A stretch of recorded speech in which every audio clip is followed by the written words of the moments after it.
After these things, Jesus showed himself again to the disciples by the Sea of Tiberias, and he showed himself in this way.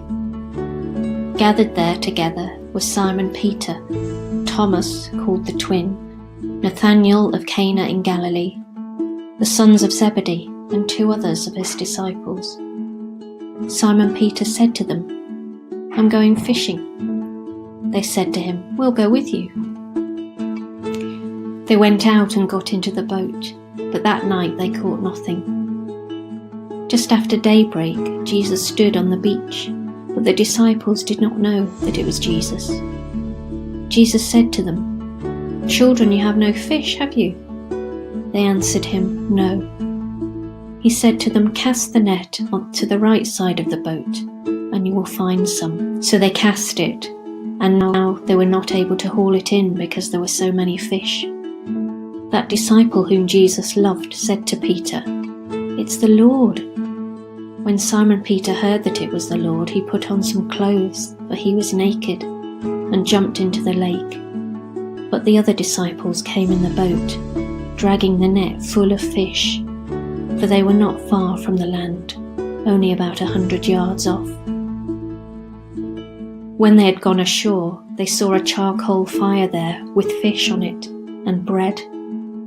Jesus said to them, "Bring some of the fish that you've just caught."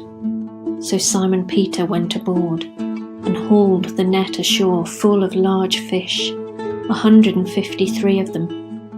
And though there were so many, the net was not torn. Jesus said to them, "Come and have breakfast." Now none of the disciples dared to ask him, "Who are you?" because they knew it was the Lord. Jesus came and took the bread and gave it to them, and did the same with the fish. This was now the 3rd time that Jesus appeared to the disciples after he was raised from the dead.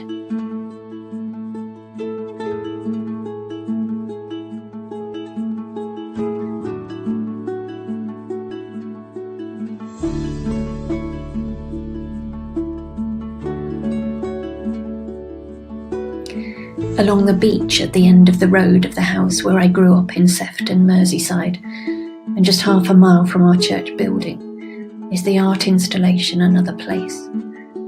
100 cast iron figures of artist Antony Gormley, set at various intervals along the tide line for approximately 2 miles on Crosby Beach, all looking out to sea.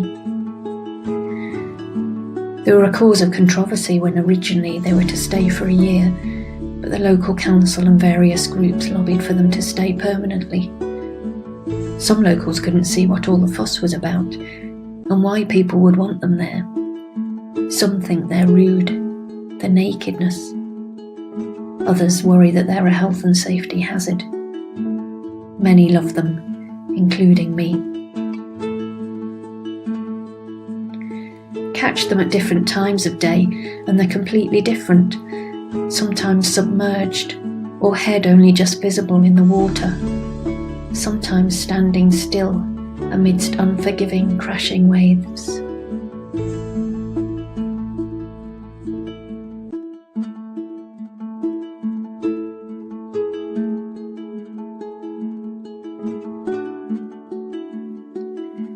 Others are high above the sands, their plinths in view as the sand erodes beneath them. Others covered, belly deep in the sandbanks, barnacled, dressed up in clothing, yarn bombed.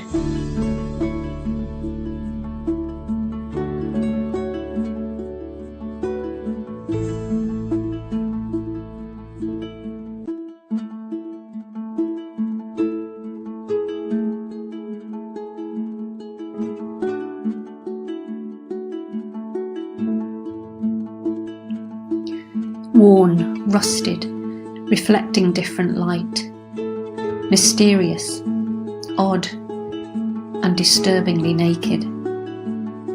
Human.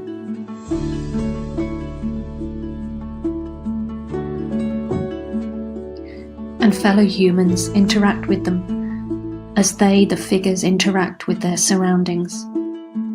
A shipping lane from the city in this otherwise ordinary suburb out to the Irish Sea.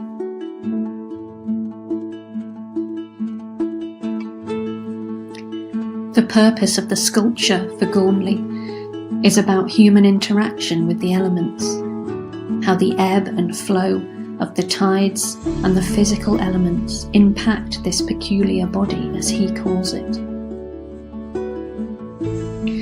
And there is no romanticism here.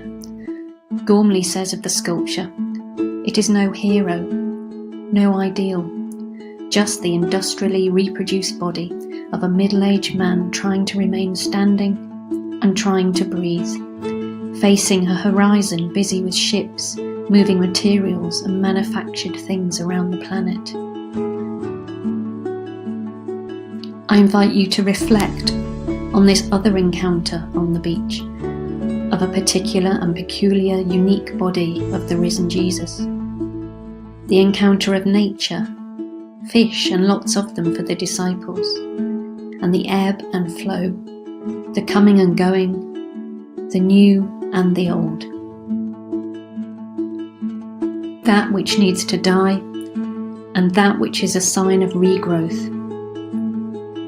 And reflect too on what it means to be human and a follower in an ever-changing environment.